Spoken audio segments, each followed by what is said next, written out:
আর লম্বা করতে চাই না আমার বাবাজিরা, আল্লাহর নবী রহমাতুল লিল আলামিন কত হযরত ইমাম হাসান হুসাইন রাদিয়াল্লাহু তাআলা আনহুমাকে মহব্বত করতেন। এরই উপর একটা আলোচনা আপনাদেরকে শোনাই দিয়ে আমার বক্তব্য আমি শেষ করে দেব। আল্লাহর নবীজি রহমাতুল লিল আলামিন নিঃসন্তান থেকে হযরত ইমাম হুসাইন রাদিয়াল্লাহু তাআলা আনহুকে বেশি বেশি মহব্বত করতেন। জোরে বলি সুবহানাল্লাহ, আরো জোরে জোরে বলতে হবে সুবহানাল্লাহ। আমার ভাইরা, নিঃসন্তান থেকে হযরত ইমাম হুসাইনকে মহব্বত করতেন, ভালোবাসতেন। তার প্রমাণ আপনাদেরকে দিয়ে দেয় হযরত আল্লামা জামি রহমাতুল্লাহ আলাইহি তিনি বলেছেন, আল্লাহর নবী রহমাতুল লিল আলামিন একদিন বসে আছে, আল্লাহর নবীজি রহমাতুল লিল আলামিনের এক পাশে হযরত ইমাম হুসাইন বসা, আর এক পাশে নবীজির সন্তান হযরত ইব্রাহিম রাদিয়াল্লাহু তাআলা আনহু বসা, এক পাশে হযরত ইমাম হুসাইন, আর এক পাশে নবীজির ছেলে হযরত ইব্রাহিম। এমন সময় হযরত জিবরাইল আল্লাহর নবী রহমাতুল লিল আলামিনের কাছে উপস্থিত হয়ে গেলেন।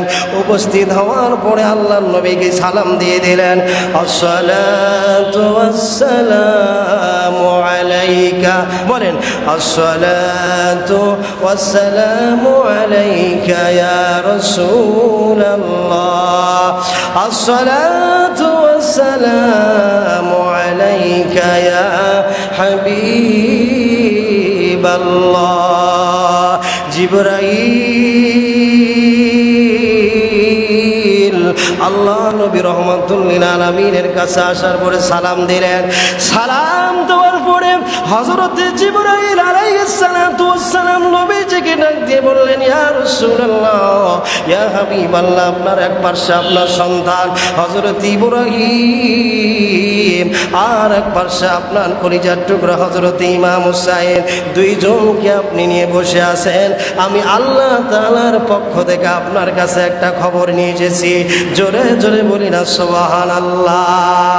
আমার বন্ধুগণ, হযরত জিবরাইল আলাইহিস সালাতু ওয়াস সালাম নবীজিকে ডাক দিয়ে বললেন, ইয়া রাসূলুল্লাহ, এই দুইজনের মধ্যে একজনকে আপনি রাখতে পারবেন আর একজনকে আপনাকে বিদায় দিতে হবে। তার মানে একজনকে আল্লাহ পাক ফিরাই নেবেন। হযরত ইমাম হোসেন হযরত ইব্রাহিমের মধ্যে দুইজনের মধ্যে একজনকে আপনি রাখতে পারবেন আর একজনকে বিদায় দিতে হবে। আপনি কাকে রাখবেন সিদ্ধান্তটা একটু আমাকে জানায় দেন। আমার নবীজি রহমাতুল লিল আলামিন এই খবরটা শোনার সঙ্গে সঙ্গে দুইটা চক্ষু মুবারকের পানি ছেড়ে কান্না শুরু করে দিয়েছেন। আমার নবীজির চক্ষু বেয়ে কান্না পড়ে আমার নবী ডাক দিয়ে বললেন, জিবরাইল, ও জিবরাইল, আমার সন্তান হযরত ইব্রাহিম যদি দুনিয়া থেকে বিদায় নেয়, সব থেকে আমি মুহাম্মদুর রাসূলুল্লাহ সাল্লাল্লাহু আলাইহি ওয়াসাল্লাম বেশি সব থেকে কষ্ট পাবো। আর যদি আমার কলিজার টুকরা হযরত ইমাম হুসাইন যদি দুনিয়ার থেকে বিদায় নেয়, আমার কলিজার টুকরা হযরত ফাতেমা কষ্ট পাবে।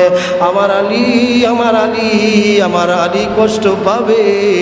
আমার ফাতেমা কষ্ট পাবে। রে জিবরাইল, এ জিবরাইল, আমি আমার কলিজার টুকরা হযরত ইমাম হুসাইন রাদিয়াল্লাহু তাআলা আনহুকে বিদায় দিতে পারবো না। এই কথা যখন আল্লাহর নবী সাল্লাল্লাহু আলাইহি ওয়াসাল্লাম বললেন, হযরত জিবরাইল আলাইহিস সালাতু ওয়াস সালাম খবরটা নিয়ে আল্লাহর দরবারে চলে গেলেন। আমার ভাইরা, এরপরে 3 দিন পরে নবীজির সন্তান হযরত ইব্রাহিম রাদিয়াল্লাহু তাআলা আনহু বিশাল শরীফ হয়ে গেল। জোরে বলি সুবহানাল্লাহ, আরো জোরে জোরে বলেন সুবহানাল্লাহ। আমার ভাইরা কি বুঝলেন এখান থেকে? তাহলে বোঝা যায়, স্পষ্ট আমরা বুঝে গেলাম আল্লাহর নবী রাহমাতুল লিল আলামিন কত মহব্বত করেছেন হযরত ইমাম হুসাইনকে। হায়রে নিজ সন্তানকে বিদায় দিল, কিন্তু হযরতে ইমাম হুসাইন রাদিয়াল্লাহু তাআলা আনহুকে বিদায় দিলেন না। এরপর আল্লাহর নবী রাহমাতুল লিল আলামিনের কাছে যখন হযরত ইমাম হুসাইন আসতেন, নবীজি হযরত ইমাম হুসাইনের গলার মধ্যে চুমু দিতেন, কপালের মধ্যে চুমু দিতেন, ঠোঁটের মধ্যে চুমু দিতেন। আর সাহাবায়ে কেরামদেরকে ডাক দিয়ে বলতেন, সাহাবীরা রে, আমার ইমাম হুসাইন, আমার কলিজার টুকরা ইমাম হুসাইনের জন্য আমার সন্তান ইব্রাহিমকে আমি কোরবানি দিয়েছি। জোরে বলি সুবহানাল্লাহ, আর জোরে জোরে বলতে হবে সুবহানাল্লাহ। আমার বন্ধুগণ, শুধু তাই নয়, হযরত আবু হুরায়রা রাদিয়াল্লাহু তাআলা তিনি বলেন, আমরা সাহাবায়ে কেরামরা এক জায়গায় বসে আছি, অনেকগুলি সাহাবায়ে কেরাম একত্রিত হয়ে আমরা বসে আছি। এমন সময় আল্লাহর নবী রাহমাতুল লিল আলামিন আমাদের কাছে তাশরিফ রাখলেন। আমরা নজর করে দেখলাম আল্লাহর নবীজির এক কাঁধের মধ্যে হযরত ইমাম হুসাইন, আর এক কাঁধের মধ্যে হযরত ইমাম হাসান। জোরে জোরে বলি সুবহানাল্লাহ। নবীর সাহাবী হযরত আবু হুরায়রা বলেন, আমরা দেখি আল্লাহর নবীজিরা কাঁধের মধ্যে হযরত ইমাম হুসাইন, হযরত ইমাম হাসান আর এক কাঁধের মধ্যে। আল্লাহর নবী রাহমাতুল লিল আলামিন এমন অবস্থায় আমাদের কাছে উপস্থিত হলেন। উপস্থিত হওয়ার পরে বললেন, মান আহাব্বাহুমা ফাকাদ আহাব্বানি ওয়া মান আবগাদাহুমা ফাকাদ আবগাদানি। আল্লাহর নবী রাহমাতুল লিল আলামিন সাহাবায়ে কেরামের সামনে বললেন, এইরকম ভাবে দুই কাঁধের মধ্যে দেখালেন, এ আমার সাহাবীরা, এই দুইজনকে যারা মহব্বত করলো তারা আমি নবী রাহমাতুল লিল আলামিনকে মহব্বত করলো, আর যারা এই দুই দিনের সঙ্গে দুশমনি করলো তারা আমি নবীর সঙ্গেই দুশমনি করলো। জোরে জোরে বলি নাউজুবিল্লাহ।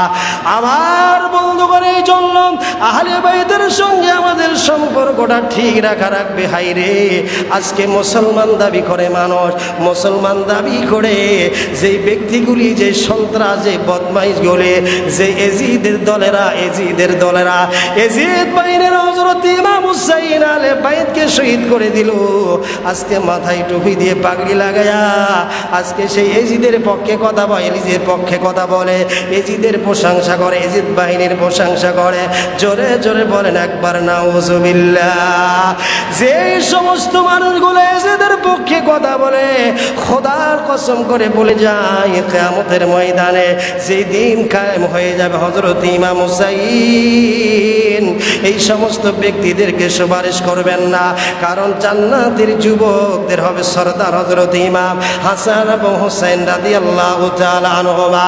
যারা সরদার হবে তিনারা যদি বেজার হয়ে যায়, যেই ব্যক্তিগুলোর উপরে গুসা হয়ে যাবেন, বেজার হয়ে যাবেন, কঠিন কালেও তারা জান্নাতের ঘ্রাণ পর্যন্ত পাবে না। কথা বলেন ঠিক কিনা?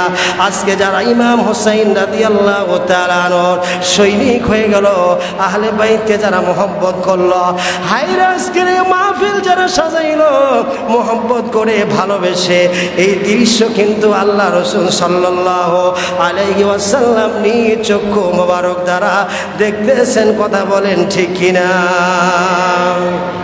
আমার সম্মানিত হাজিরিন, হযরত ইমাম হুসাইন রাদিয়াল্লাহু তাআলা আনহু তিনি জীবন দিয়ে দিলেন। কেন জীবন দিয়ে দিলেন? আমাদেরকে বাঁচার জন্য তিনি জীবন দিয়ে দিয়েছেন। আজকে আমরা অনেকেই হুসাইনের মহব্বত দাবি করি, হুসাইনি আশেক বলে দাবি করি, কিন্তু আমরা এখনও 5 ওয়াক্ত নামাজ আদায় করি না। হযরত ইমাম হাসান হুসাইন রাদিয়াল্লাহু তাআলা আনহুমা তিনারা কেমন ব্যক্তি ছিলেন? আজকে আমরা অনেকেই আছি বাংলাদেশের মধ্যে, আমরা অনেকেই হাসান হুসাইন নামে আমরা নাম রাখি, কিন্তু দেখা যায় বাংলাদেশের হাসান হুসাইনেরা পকেটের মধ্যে করে রিয়াবা নিয়ে, ফেন্সিডিল নিয়ে, গাঁজা নিয়ে ঘোরাফেরা করে। জোরে বলি নাউজুবিল্লাহ। কথা বলেন ঠিক কিনা? আমাদের সবাইকে হযরত ইমাম হাসান হুসাইন রাদিয়াল্লাহু তাআলা আনহুমার আদর্শ গ্রহণ করে ইমাম হাসান এবং হুসাইন রাদিয়াল্লাহু তাআলা আনহুর সৈনিক হতে হবে। কথা বলেন ঠিক কিনা? আল্লাহ সুবহানাহু ওয়া তাআলা আমাদের সবাইকে যেন তৌফিক দান করে। শুকরিয়া বলে